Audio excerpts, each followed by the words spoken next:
नमस्कार। स्वागत है आपका द न्यूज लॉन्चर पर। मैं हूं अशोक वानखड़े। लेकर आया हूं आपका अपना कार्यक्रम द एक्सरे। खबर महाराष्ट्र से है, क्योंकि यहां पे एक स्ट्रांग सरकार, एनडीए की सरकार होगी, ऐसी बुलंद आवाज में भाजपा बंगाल में वोट मांग रही थी। अभी मतदान है, लेकिन जहां डबल इंजन की सरकारें हैं, वहां क्या चल रहा है उसका भी एक विद्रूप चेहरा है, वो भी देखना चाहिए। कुछ खबरें हैं महाराष्ट्र से, जहां उद्धव ठाकरे की सरकार तोड़ के ये सरकार में आए, जिन्होंने राष्ट्रवादी तोड़ दी तोड़ फोड़ करके। और फिर यही महाराष्ट्र है जहां से चुनाव आयोग के खेल शुरू हुए, जिसके नतीजे सामने हैं। और हो सकता है बंगाल में आज मतदान हो रहा है, नतीजे शायद महाराष्ट्र जैसे भी आए, क्योंकि वो टूल किट कितना काम करता है बंगाल ये डिसाइड करेगा। लेकिन महाराष्ट्र में क्या है, बीजेपी के बदतमीज मंत्री को 1 महीने की सजा हो गई और दूसरे मंत्री पुलिस स्टेशन में फंसा है। गजब ढोल बजा रहे थे Modi ji. NDA double engine की सरकार, फट गया ढोल। पहले देखते हैं कि 1 महीना जेल किसको हुई। भाजपा के मंत्री नीतीश राणे, 2 बेटे हैं नारायण राणे के, उनमें से एक नीतीश राणे जो है वो मंत्री बने हैं। नीतीश राणे को 1 महीना जेल की सजा। मुंबई गोवा हाईवे पर एनएचआई इंजीनियर पर कीचड़ फेंका था, 29 आरोपी बरी हुए। महाराष्ट्र सरकार में मंत्री भाजपा नेता नीतीश राणे को सिंधुदुर्ग कोर्ट ने सोमवार को इंजीनियर पर कीचड़ फेंकने के मामले में 1 महीने की जेल सुनाई है। कोर्ट ने कहा कि जनप्रतिनिधि, सांसद, विधायक या पार्षद कानून अपने हाथ में नहीं ले सकते। हालांकि बाद में सजा पर रोक लगाते हुए उन्होंने हाईकोर्ट में अपील करने का समय दिया गया। इस मामले में बाकी 29 आरोपियों को बरी कर दिया गया। ये मामला 4 जुलाई 2019 का है। उन्होंने एनएचआई के सब डिविजनल इंजीनियर प्रकाश शेड़कर को गोवा मुंबई हाईवे चौड़ीकरण के काम का निरीक्षण करने के लिए बुलाया था। सड़क की खराब हालत और जलभराव को लेकर वे नाराज हो गए। राणे और उनके समर्थकों ने इंजीनियर पर कीचड़ डाल डाला, उन्हें कीचड़ भरे पानी में चलने के लिए मजबूर किया। उस समय नीतीश राणे कांग्रेस में थे, अभी वह भाजपा में है। महाराष्ट्र सरकार में मत्स्य पालन और बंदरगाह मंत्री है। अतिरिक्त सत्र न्यायाधीश वीएस देशमुख ने कहा कि काम की खराब गुणवत्ता, लोगों को परेशानी के खिलाफ आवाज उठाना गलत नहीं, लेकिन किसी सरकारी कर्मचारी का सार्वजनिक रूप से अपमान नहीं किया जा सकता। अगर ऐसा मामला जारी रहे तो सरकारी कर्मचारी की गरिमा के साथ काम नहीं कर पाएंगे। ये सत्ता का दुरुपयोग है, इसलिए ऐसी प्रवृत्ति पर रोक जरूरी है। पीड़ित एनएचआई के उच्च पद पर थे, इसके बावजूद उनके साथ ऐसा व्यवहार किया गया जो साफ तौर पर अपमानजनक था। शेडेकर को कीचड़ में चलने के लिए मजबूर करना जानबूझकर किया गया अपमान था। इससे सार्वजनिक शांति भंग हो सकती है। इस मामले में नीतीश राणे समेत 30 लोगों पर दंगा, सरकारी कर्मचारी को काम से रोकना और आपराधिक साजिश जैसे आरोप लगे थे। इसके अलावा कंकावली के तत्कालीन महापौर समित नलवड़े, उप महापौर बाबू गायकवाड़, संजय कामटेकर, पंचायत समिति सदस्य मिलिंद मेहते, नरेशकर, अभी मुसळे, मेधा गांग गांगण, स्वाभिमान शहर अध्यक्ष राकेश राणे, संदीप नलवड़े, निखिल अचरेकर, राजन परब, वागड़े के पूर्व सरपंच संदीप सावंत, उपसरपंच लक्ष्मण घड़ीगांवकर, बबन हड़वे, विठ्ठल देसाई, किशोर राणे, शिवसुंदर देसाई, सचिन पारधी पर केस हुआ था।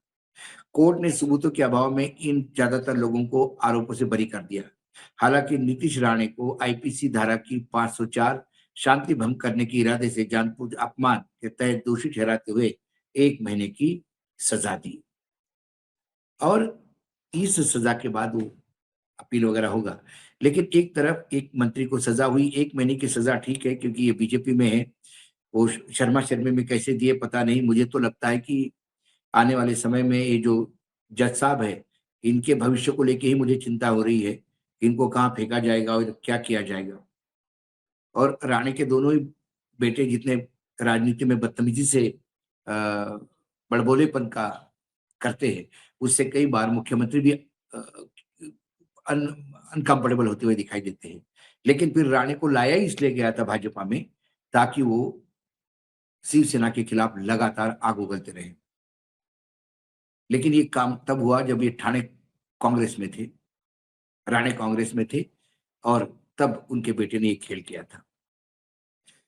अब दूसरा आरोपी कि पुलिस स्टेशन में क्या इसमें इस खबर में आपको कई चीजें दिखेगी जब आप एक्सरे से देखोगे तो इसमें शिवसेना वर्सेस बीजेपी मतलब एकनाथ शिंदे वर्सेस बीजेपी भी खेल है और फिर मामला उन लोगों का है जो पहले ही बदनाम है।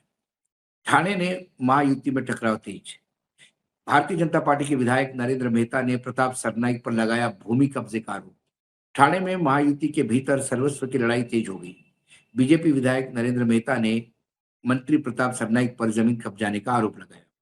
ठाणे और मीरा भाईंदर क्षेत्र में महायुति के भीतर राजनीतिक खींचतान खुलकर सामने आ रही है। बीजेपी और शिंदे गुट के नेताओं के बीच सर्वस्व की यह लड़ाई अब आरोप प्रत्यारोप के दौर में पहुंच गई है। हालिया विवाद ने इस अंतरंग संघर्ष को और तेज कर दिया। बीजेपी विधायक नरेंद्र मेहता ने कैबिनेट मंत्री प्रताप सरनाईक पर आरोप लगाए। मेहता का कहना है कि ठाणे के कासर वड़ावली इलाके में एक स्थानीय परिवार की जमीन पर अवैध कब्जा कर लिया है। ये मामला अब राजनीतिक और प्रशासनिक स्तर पर चर्चा का विषय हो गया है।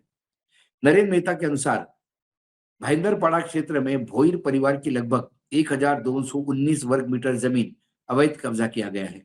उनका दावा है कि कुल 2439 वर्ग मीटर जमीन से आधे से अधिक हिस्से पर कब्जा किया गया है।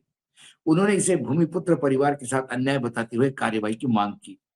इस विवाद को लेकर नरेंद्र मेहता अपने समर्थकों, पार्षदों और स्थानिक जनप्रतिनिधियों के साथ कासर वड़ावली पुलिस स्टेशन पहुंचे। औपचारिक शिकायत दर्ज कराई, जिन्होंने मौके का निरीक्षण भी किया। प्रशासन ने निष्पक्ष जांच की मांग की है। यह पहली बार नहीं हुआ इन जब दोनों नेताओं के बीच विवाद सामने आया हो। इसके पहले भी एक दूसरे को जनता दरबार के संबंध में शिकायत उठाते रहे। यह ताजा मामले के बाद ठाणे की राजनीति में हलचल और तेज हो गई। अब सभी की नजर प्रशासनिक कार्रवाई और जांच पर टिकी हुई है। इसके पहले भी बीजेपी समर्थक लोगों को एकनाथ शिंदे के समर्थक बड़े नेता ने इतना मारा कि उसको हॉस्पिटल में जान बचाने के लिए कई महीनों रहना पड़ा।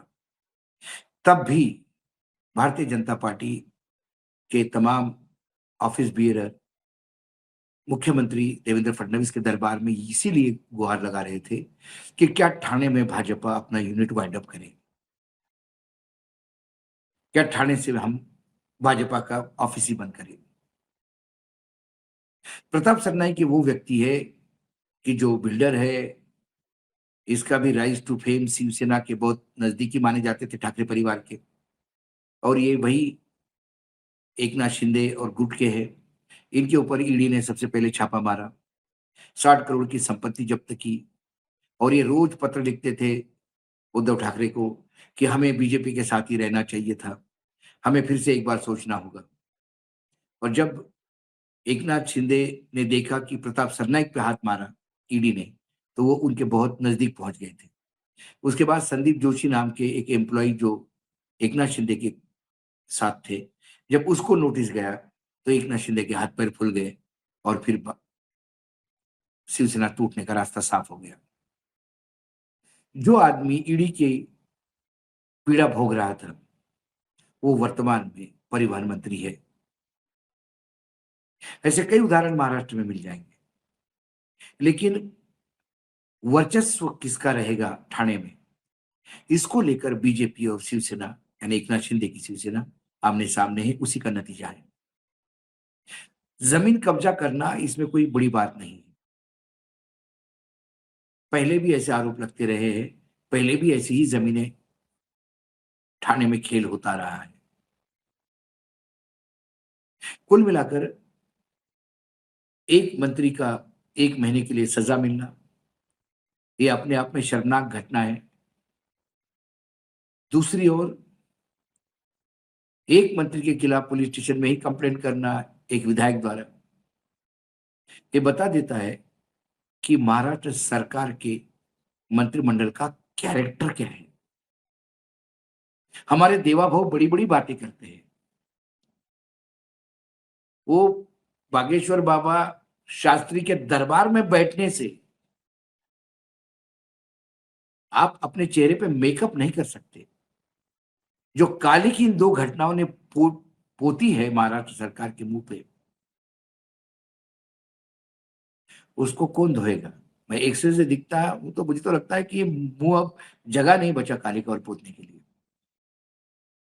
आज एक्स-रे में इतना ही, कल फिर आता हूँ किसी विषय के साथ। तब तक के लिए नमस्कार, देखते रहिए न्यूज़ लॉन्चर।